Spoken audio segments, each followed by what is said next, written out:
Selamat pagi anak-anak. Tema kita hari ini membahas tentang di sebagai awalan atau prefix dan di sebagai kata depan atau preposisi. Masih sering dijumpai di dalam penulisan-penulisan atau sebuah karya tulis yang ditulis oleh anak-anak atau siswa-siswa kita. Mereka belum bisa membedakan bagaimana menuliskan di sebagai awalan dan di sebagai kata depan. Nah, berikut ini saya akan membahas perbedaan dari kedua hal tersebut. Mari kita mulai dari di sebagai kata depan. Di sebagai kata depan, bentuk kata depan di memiliki ciri menyatakan tempat atau sesuatu yang dianggap bermakna tempat.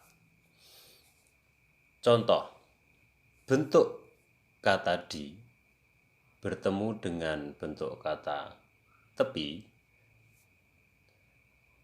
maka ditulis terpisah karena memiliki makna tempat. Kemudian, di bertemu dengan bentuk kata mana yang bermakna menanyakan tempat, penulisannya juga dipisah. Mari kita lihat contoh dalam bentuk kalimat. Rumah di tepi sungai itu diterjang banjir bandang. Coba kalian lihat tulisan yang berwarna merah. Di tepi. Bentuk kata di tepi apabila kita lihat memiliki makna tempat. Jadi, bentuk di tersebut merupakan kata depan. Contoh, Anton tidur di mana? Kalimat tanya ini menggunakan preposisi di karena di situ bertemu dengan bentuk mana. Kedua bentuk tersebut menimbulkan makna tempat. Jadi, di sebagai kata depan memiliki ciri yang harus diingat oleh anak-anak, selalu bermakna tempat. Oke, mari kita lanjutkan. Sekarang kita akan berbicara di sebagai awalan. Awalan di membentuk kata kerja pasif, memiliki ciri tidak bermakna tempat. Nah, ingat tadi saya mengatakan bahwa kata depan itu bermakna tempat, sedangkan awalan, di sebagai awalan, dia tidak bermakna tempat. Mari kita buktikan dari contoh berikut ini. Ada bentuk di situ. Ketika bertemu dengan bentuk kata terjang, akan menghasilkan kata diterjang. Kata diterjang ini tidak memiliki makna tempat. Oleh sebab itu, di tersebut merupakan awalan dan harus dituliskan menyatu dengan kata yang mengikutinya. Contoh yang kedua, ditangkap. Bentuk di bertemu dengan bentuk kata tangkap. Bila digabung, tidak bermakna tempat. Jadi, penulisannya harus ditulis serangkai. Nah, mari kita lihat contoh di dalam sebuah kalimat. Rumah di tepi sungai diterjang banjir bandang. Kata diterjang tersebut, bentuk di merupakan awalan, bukan merupakan kata depan, karena sekali lagi saya katakan tidak bermakna tempat. Contoh lagi, ia ikut mendapat sorotan media ketika kekasihnya ditangkap polisi. Kata ditangkap tidak bermakna tempat, jadi penulisannya harus digabung. Nah, disitulah perbedaan antara penulisan di sebagai awalan dengan penulisan di sebagai kata depan. Ingat, di sebagai kata depan selalu bermakna tempat, sedangkan di sebagai awalan atau imbuhan selalu tidak bermakna tempat. Oke, selanjutnya saya akan membahas analisa kesalahan yang sering terjadi penulisan kata depan atau pemilihan kata depan terhadap kata yang mengikutinya. Kata depan di dalam bahasa Indonesia itu ada banyak, bukan hanya bentuk di. Nah, sering di dalam penulisan anak-anak ditemukan kekeliruan dalam memilih kata depan. Saya akan memberikan satu contoh kesalahan tersebut. Saya akan menggunakan kalimat di bawah ini. Dalam dunia persepakbolaan Indonesia, pemain muda itu mempunyai prospek yang bagus di masa yang akan datang. Kalian perhatikan tulisan yang berwarna kuning. Kalimat di atas terdapat penggunaan pasangan kata di masa. Coba perhatikan. Kata masa yang berarti saat merupakan kata yang menyatakan waktu atau penunjuk waktu.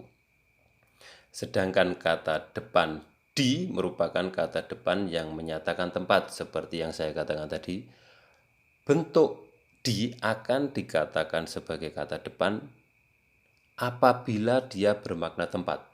Sedangkan masa di sini merupakan bentuk penunjuk waktu, bukan penunjuk tempat. Dengan demikian, penggunaan pasangan kata di dan masa pada kelompok kata di masa tersebut tidak tepat.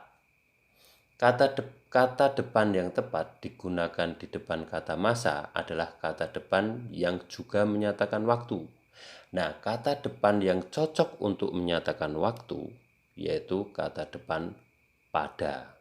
Sehingga pasangan itu akan lebih tepat jika dirubah menjadi pada masa. Nah, kita lihat contoh di bawah ini. Dalam dunia persepakbolaan Indonesia, pemain muda itu mempunyai prospek yang bagus pada masa yang akan datang. Nah, ini baru betul. Jadi perlu diketahui, pemilihan kata depan itu berpengaruh terhadap makna. Jadi harus hati-hati. Preposisi di adalah penanda hubungan tempat. Saya akan selalu mengulang-ulang itu supaya anak-anak ingat. Sedangkan pada adalah penanda hubungan waktu.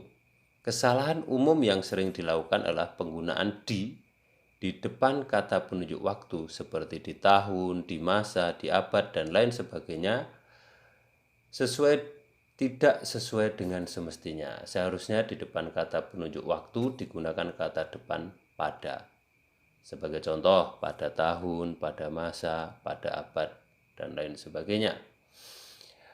Kebingungan ini mungkin disebabkan oleh aturan penggunaan kata depan penunjuk tempat dan waktu yang beragam dalam bahasa Inggris. Jadi di dalam bahasa Inggris itu sering kita temui bentuk on, in, dan at.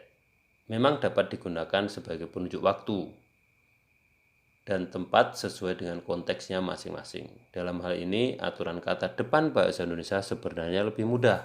Sekali lagi saya katakan bahwa digunakan untuk tempat, sedangkan kata depan pada digunakan untuk selain tempat. Lihat contoh di bawah ini. Buku itu ada di saya. Perhatikan, kata saya ini tidak bermakna tempat. Jadi dia tidak boleh ditemukan dengan kata depan di. Ini tidak tepat. Seharusnya menggunakan kata pada. Contoh berikutnya. Di kesempatan ini izinkan saya. Kesempatan itu tidak bermakna tempat. Ya kan? Tapi bermakna waktu. Jadi dia cocok menggunakan kata depan pada. Berikan buku itu ke saya.